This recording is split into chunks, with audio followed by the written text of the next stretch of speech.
Ang tanging alam natin sa komunikasyon ay ang pakikipag-usap o pagpapakalat lamang ng impormasyon. Walang saysay o kulay ang isang grupo o komunidad sa isang lipunan kung walang komunikasyon. Issue pa rin ng bayan ng pagkakaiba-iba ng wika. Bakit nga ba ito issue? At bakit kailangan itong pagtuunan ng pansin? Yan ang tatalakayin natin dito sa show ng bayan, ang Prod Behind the Scenes!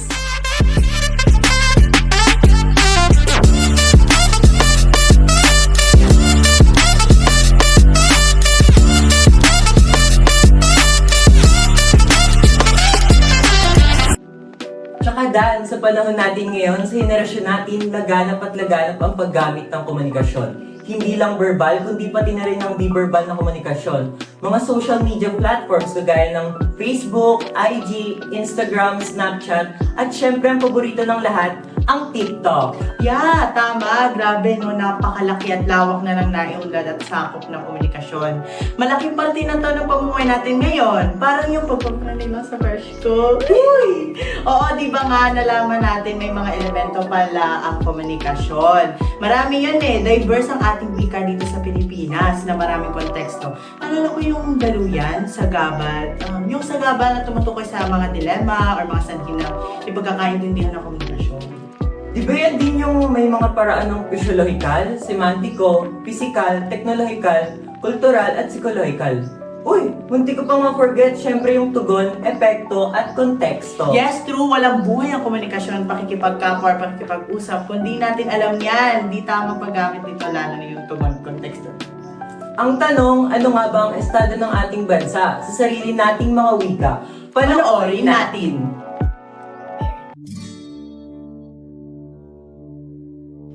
Wika ang paunahin nagbubuklit sa atin. Ang ating tulay sa pagkakaisa at instrumento ng pang-araw-araw na komunikasyon. Sabi nga, hindi mabahal sa sariling wika, laig pa ang hayop at maransang isda. Ngunit tanong ko, ikaw, napapahalagahan pa ba ang wika ang ating kinaisan?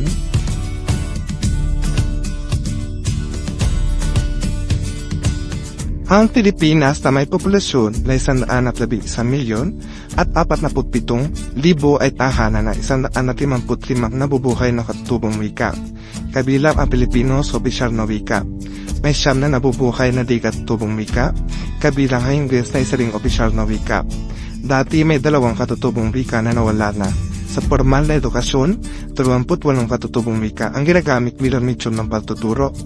Sa kabila nito ay patuloy pa rin na pagkamatay ng iba't ibang wika sa ating bansa. Sa katunayan, 6% nito ay namatay na, habang 19% naman ay nanganganib na.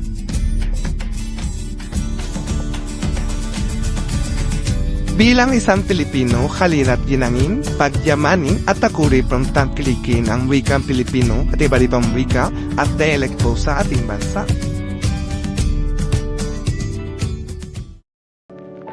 Gaya ng mga nabanggit sa video, patuloy na nanganganib ang ating mga wika. Tama ka dyan. Paano naman kaya inaakan yung more perspective? Ano kaya ang estado ng mga wika sa mga kapwa namin nasa kolehiyo? For sure, maganda itong mapag-usapan, lalo na ang edukasyon ang siyang tagapagpalaganap nito. Bibigyan tayo niya ng perspektibo ni Raquel. So, Raquel, kamusta? Maraming salamat, Daniel. Narito nga ako sa harap ng Cavite State University sa Maylaya at Diwa upang bigyan kayo ng perspektibo tungkol sa wika. Para sa karagdagang kaalaman, ang wika ay hindi lamang isang pamamaraan ng komunikasyon, kundi rin ang pamamaraan para sa self-expression, cultural identity at cultural preservation, edukasyon at dagdag pa na mas masikap na pangunawa sa mga pangyayaring nakapalibot sa atin. Sa mundong akademya, ang wika ay isang pangunahing pamamaraan ng pagsisikap upang maipahayag ang iyong ideyang kritikal at malalim. Ang wika ay naglalatag ng daan upang makagawa, upang mas maging klaro at maraming mga bagay na ikabubuti ng pananaliksik o academic na pag-aaral. Kaya naman, let's hear it from Bien. Magandang araw, Kabsuhenyos! Narito tayo sa Cavite State University para makapanayam ang iba't ibang mag-aaral mula sa iba't ibang kolehiyo. Bilang isang mamayan ng Pilipino, anong wika ang madalas mong ginagamit? Ingles po ba o Tagalog at bakit? Sa tingin ko pareho kasi lalo na pag casual lang yung conversation, hindi naman tayo palaging nagsusulat or nagbabasa ng mga professional na libro, gumagamit tayo ng parang parehong jargon ng English at Tagalog. Ayun, thank you. So sa second question po, pwede po ba kayong magbigay ng halimbawa ng mga lingwahe o dialekto na alam mong sinasalita sa Pilipinas at magbigay ng halimbawang salita? Sa totoo lang, wala pa. Even though na nag-aral, pupunta ako, bumibisita ako sa probinsya namin sa Davao, hindi pa ako marunong ganun sa Dabawenyo o Bisaya. Para sa last question po natin, bilang isang Pilipino, mahalaga po ba kaya na pag-aralan natin ang iba't ibang wika sa Pilipinas? Oo, sa tingin ko. Dahil ang wika ay hindi lang isang pagsasama-sama ng mga salita para makabuo ng isang kahulugan. Ito rin ay pwede nating maging medium para mapag-aralan ng ibang perspektibo ng ibang kultura. Dahil isa nga sa mga popular na kasabihan, isang popular na thought is iba yung binabasa mo lang sa nararanasan mo mismo. Kaya although medyo may English ako, ine-encourage ko lahat na matuto ng ating mga dialekto at wika, at hindi lang yung wika mismo kundi yung kultura. Bilang isang mamayan ng Pilipino, anong wika ang madalas mong ginagamit? English po ba or Tagalog? At bakit?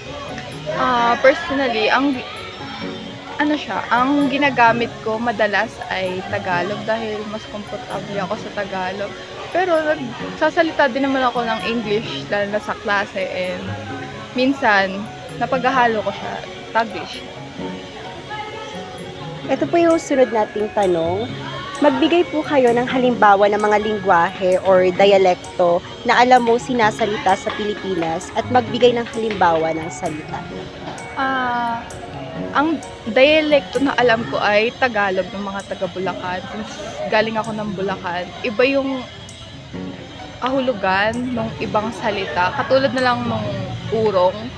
Ang ibig sabihin ng urong sa Bulacan ay maghugas ng pinggan. Pero iba dito sa Cavite naman ang ibig sabihin ng urong ay umatras. Yun po. Para po sa ating last question, bilang isang Pilipino po, mahalaga po bang pag-aralan natin ang iba't ibang wika sa Pilipinas? Para sa akin, mahalaga siya na pag-aralan para hindi siya mamatay kasi kultura din natin. Sumasalamin sa kultura natin yung mga lingwahe natin, and kapag naipagpapasa-pasa siya sa ibang generation, hindi siya mamamatay. So ate, ito nga pala yung unang tanong para sa inyo. Para sa inyo po, ano po ang wikang Pilipino?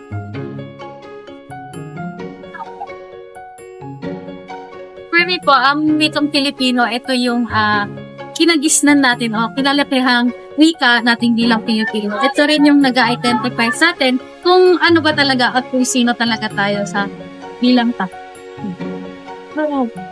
Ito po yung pagkakaintindihan sa mga. Katulad pa ng sinabi na, ito po yung mother tongue natin. At ito po yung nakalakihan natin. So para sa pangalawang tanong, noong mga nagdaang taon ay may mga controversial na babawasan raw ang pagtuturo ng wikang Pilipino sa kolehiyo. Sumang-ayon ba kayo dito? Oo o hindi? At bakit dito? Sa akin po, hindi po ako sumasangkay. Kasi nga, sabi ko nga po, mother tongue po natin po. Hindi po, parang hindi po affected po kung tatanggalin na po lang. Kasi yun po yung nakasanayan.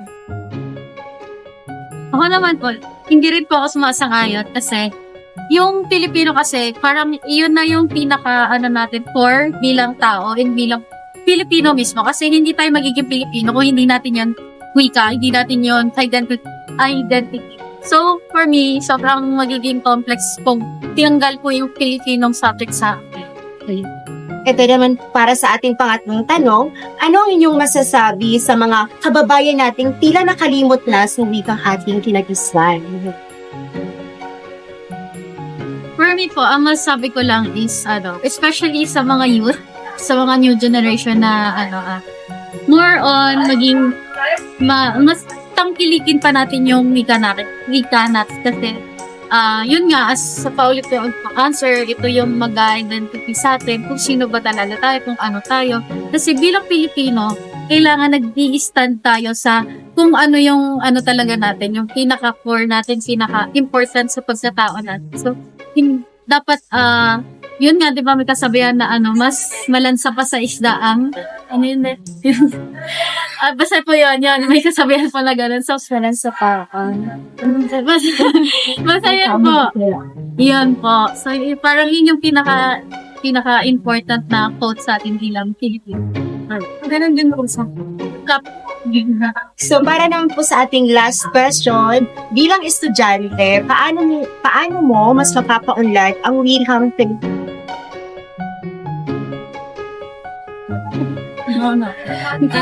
Siguro po, mas lalo po namin pag-aaralan yung wikang Pilipino and mas lalo po namin i-encourage po yung mga youth na pag-aralan yun. Kasi po, meron po ngayong kabataan na mas nag-aano po sila sa ibang language kaysa po sa sarili natin. Ako naman po, bilang student, siguro kasi po ngayon sa 21st century, mas na po yung online communication sa social media. So doon, mas gagamitin po yung Filipino language para mas maging malawak din po yung pagkaka-understand ng mga tao para so the more na ma-post mo yun, parang the more na siguro malalearn din nila na gawin din nila. So, ayun, maging influensya tayo. Hindi lang ako, kundi yung bawat isa na may palaganap pa yung Filipino language.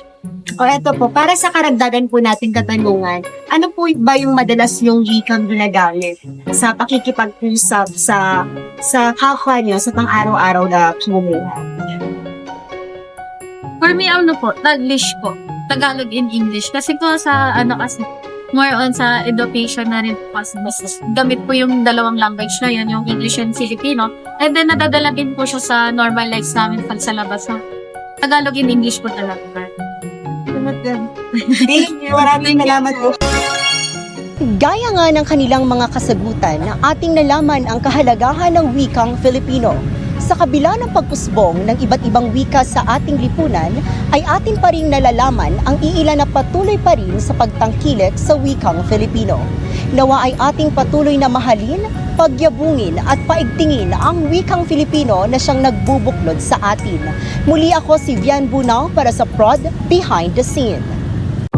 Base nga sa mga interview nila, bilang isang Filipino, komportable sila sa pagsasalita ng Tagalog. At the same time, napapanatili din nilang mapagsabay ito sa academic world na madalas na issue sa Pilipinas. Ang isa sa mga pangunahing issue ng wikang Filipino at Ingles sa Pilipinas ay ang usapin ng paggamit sa mga wika sa edukasyon, kalinangan at panlipunan. Maraming estudyante ang sumasang-ayon na hindi pagtanggal ng wikang Filipino sa mataas na antas ng edukasyon. Yan, diba? Tama ka dyan, partner. Sabi nga nila, ang wikang Filipino ay talaga namang pagkakakilala na ng kultura at pagiging isang Pilipino sa akademya. Ang Ingles ay kadalasang ginagamit upang matiyak ang international na pagkilala ng mga produkto ng sapat na kalinangan ng bansa. Sa ibang banda, ang paggamit ng wikang Filipino ay tinatawag na makabuluhan upang matiyak ang pagkakapareho ng ating kultura. Diba? Yes, and yun nga kahit magkakaiba ang wika ng bawat tao, napagkakaisa pa rin sila ng komunikasyon. At sobrang napakahalaga nitong mapag-usapan ang mga konteksto at wika, kagaya ng sabi nilang dalawa. Sa tingin mo, partner, isa rin kaya sa dahilan bakit napapanatili ang isang lengguwahe ay dahil sa paggamit ng pareho nito? Oo. Dahil sa pagsasalita na may parehong kahulugan, sa parehong wika, maaari nating mapanatili ang ilan o maraming lingwahe sa pamamagitan nito. Ang pananagumpayan ng mga wika, mga kaanyuan ng wika na ito, ay nagpapahinang ito sa mga ibang wika at nagpapakita ng respeto sa iba't ibang kulturang sumasalita nito. Grabe, active participation. Fun learning din pala ang ginagawa para mapanatili ang mga wika na ito.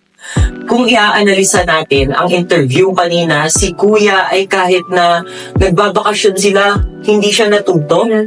Di ba ikaw, 1 week ka lang natuto ng waray? Tanda ko pa yun eh. Oo, yes. 1 week lang natuto na ako ng waray kasi curious ako sa wika nila. Curious ako kung binaboxog na ba ako nila. Ay. At saka, malaman yung kultura, kinagisnan ko. Active participation nga, partner, na bigyang tuunang pansin ang issue sa wika at komunikasyon. At namamatay na mga wika.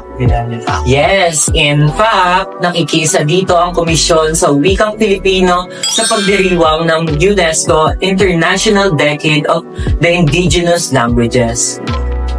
IDIL 2022-2032 at maaari rin ang mga Filipino makilahok dito, makisama. Hey, may ganun pala, partner. So, yes, tsaka, we are Gen Zs. May mga kanya-kanya tayong trip. Yung mga iba ayaw na traditional na makikilahok. Share ko lang ang experience ko online. Sa pag-stand o pag-idolo ng mga, yung mga rising, FIFA group kanya. Yes, pwede rin talaga sa industriya ng musika, kagaya ng salamin-salamin.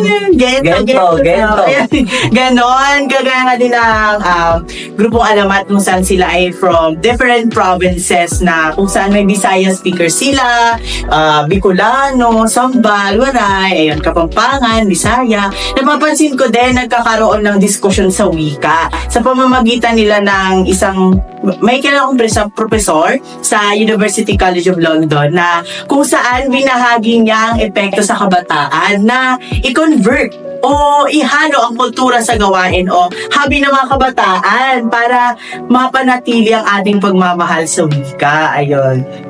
To wrap it up, mga kapron, be proud of our culture, identity, and language. Partner, masaya ka naman, di ba? Oo naman! Sana ay may natutunan kayo sa simpleng show na ito. Naway magpatuloy na naipalaganap pa ang pagbubuhay sa ating mga wika sa mga simpleng pamamaraan. Ako po si Robert. Muli, ako po si Daniel. And this is Broad Podcast of Robert and Daniel. Behind the Scenes.